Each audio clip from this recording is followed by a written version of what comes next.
आज के समय में, बुरा नहीं मानिएगा, पर आज के समय में 90% लोगों को मंदिर में क्या मांगना चाहिए ये मांगना नहीं आता। क्यों अपना सुख मांगते हैं, बस शरीर का सुख मांगेंगे, बस आत्मा किसमें सुखी ये नहीं मांगते। भक्ति जिसने मांग ली भगवान से, भगवान उसको भक्ति से भर देंगे, और भक्ति से बड़ा सुख इस दुनिया में दूसरा कोई नहीं हो सकता। आप जितने यहां बैठे हो, चलो मेरी बात छोड़ दो, हमारा तो प्रवक्ताओं का काम ही है भाषणबाजी करना, पर आप जितने यहां बैठे हो, आप बताओ, क्या कभी भी इच्छा पूरी होने से जीवन सुख में बन जाता है? मान लो मेरी इच्छा हुई कि भाई एक घर बन जाए, एक घर बन गया, अब क्या इस बात की गारंटी है कि आप जीवन भर एक घर कोई पाके जीवन भर खुश सुखी रह सकते हो? बोलिए ना, हाँ के ना? नहीं रह सकते। एक गाड़ी मिल जाए, एक गाड़ी गाड़ी गाड़ी, उसी की इच्छा इच्छा इच्छा, मिल गई गाड़ी, चलो दे दी भगवान ने गाड़ी, कितने दिन सुखी रहोगे उस गाड़ी को लेकर के? एक आध महीना, एक आध साल, 2 साल, धीरे धीरे धीरे जब वो गाड़ी कबाड़ा बन जाएगी तो वही एकदम दुखदाई लगेगी। तो इसलिए भैया कोई ये समझता हो कि हमारी मन की इच्छा पूरी हो जाने से हम सुखी हो जाएंगे, तो दुनिया की सबसे बड़ी गलतफहमी है।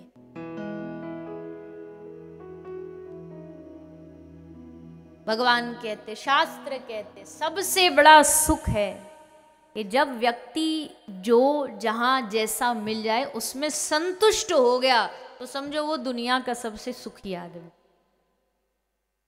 संतुष्टि पाने के बाद सुख मिलता, बाकी तो दुनिया, ब्रह्मा जी का पद भी पाले ना हम लोग तो भी सुखी नहीं होने वाले। कि जब मंदिर में आओगे तो ये मेरी इस बात को जो आज कथा में सुन रहे हो ना, ये ध्यान रखना, बाबा के चरणों में, प्रभु के दरबार में जा रहे हो तो उनके चरणों में हाथ जोड़ करके बस इतना कहना कि प्रभु मैं आपसे कुछ मांगने नहीं आया हूं, मुझे संसार की कोई चीज दे करके, जैसे बच्चा होता ना छोटा सा, उसका मन भटकाने के लिए माता क्या करती है, उसको एक टॉफी दे देती है, मन भटक जाता है उसका।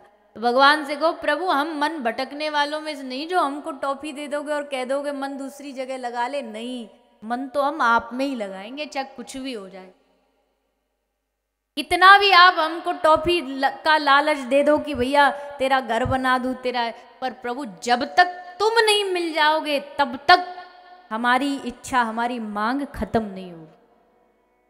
हम बीच में अटक जाते हैं, छोटी मोटी चीजों के मांग के कारण हमको कुछ ध्यान ही नहीं रहे, और मांग में इतने अंधे हो जाते हैं। भगवान शंकर एक बार एक भक्त मिला तो भोलेनाथ जी ने उसको कहा कि हम तुझे वरदान देते हैं, तू अपनी आंखों से जितनी दुनिया देख लेगा सब तेरी, और उसको समय दे दिया 15 दिन है तेरे पास, इस 15 दिन में जितनी दुनिया देख ले सब तेरी। अब वो 15 दिन में दुनिया देखने के चक्कर में इतना बावरा हो गया, 15 दिन कब निकल गया उसे पता ही नहीं लगा, और ज्यादा देख लूं और ज्यादा देख लूं के चक्कर में 15 दिन की जो डेट थी वो निकल गई। आया हफ्ता, भगवान शंकर बोले अब है 0। क्यों? क्योंकि तेरी लालच ही खत्म नहीं हुआ। अगर तू लालच ना करता 15 दिन से पूर्व आ जाता यहाँ पे, तो जो तूने देखा हम दे देते, पर पेट भरता कहाँ? वो वाली बात है कि नारद जी ने एक भिखारी को देखा, बेचारा बड़ा दुखी था, भीख मांग रहा है, तो नारद जी ने हाथ पकड़ा, चल तुझे कुबेर जी के पास ले जाओ। धन के भंडार है ना कुबेर भगवान, कुबेर महादेव, कुबेर जी के पास ले गए। तो जिस बर्तन में, जिस पात्र में वो भीख मांगता था, नारद जी ने कुबेर जी को दिया, कुबेर जी अपने खजाने से इसका पूरा पात्र भर के इसे दे दो। कुबेर जी ने दूध को आदेश दिया, दूध भर के ले आया, उसको हाथ में दिया, और जैसे उस आदमी के हाथ में वो पात्र बर्तन दिया, उस आदमी ने देखा तो खाली था। बोला नारद जी तो खाली है। कुबेर जी ने कहा हम तो भर के लाए थे, पर कोई बात नहीं, हो गया वो खाली, दोबारा ले आओ। दोबारा भर के ले आए उसको, फिर उसने हाथ में पकड़ा, जैसे हाथ में दिया फिर खाली। कुबेर बोले ऐसे तो हमारे दरबार में कभी हुआ नहीं, पर चलो तीसरी बार, चौथी, पांचवी, बार बार आते आते कुबेर का खजाना खाली हो गया, पर वो पात्र भरने में नहीं आया। नारद जी बोले ऐसा कौन सा जादू है इस पात्र में, जरा देख तो, ला दिखा। नारद जी ने उसको लिया, उल्टा करके देखा तो पता चला पात्र नहीं था, ये मनुष्य की खोपड़ी थी जो कभी भरने में नहीं आती। मतलब कुबेर जी खाली हो जाएंगे, कुबेर जी कंगाल हो जाएंगे, पर इंसान नहीं कहेगा कि जी बस बहुत, अब नहीं चाहिए, अब नहीं मिले। उसे हमेशा कुछ ना कुछ चाह रहती है। पर भागवत जी कह रही, भागवत अकेला एक ऐसा ग्रंथ है, लिखा है भागवत में कि 17 पुराण रचना किए व्यास जी ने, पर नारद जी ने आके कहा व्यास जी आपने इन सब पुराणों में ये तो बता दिया, पुत्र प्राप्ति तो ये मंत्र कर लो, धन प्राप्ति तो ये कर लो, इच्छा पूर्ति के लिए ये कर लो, पर कहीं भी आपने भक्ति का वर्णन किया, भगवान को पाने के लिए क्या करना है। और जब तक भक्ति की शरण में आप नहीं जाओगे व्यास जी, मन शांत नहीं होगा।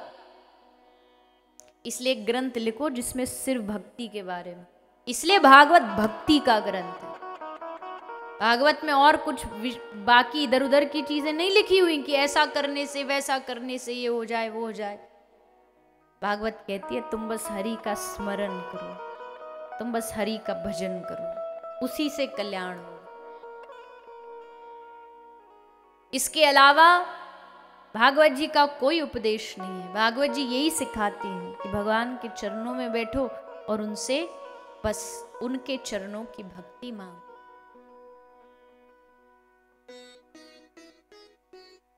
हमारे ब्रज में गाते मांगते ठाकुर जी से,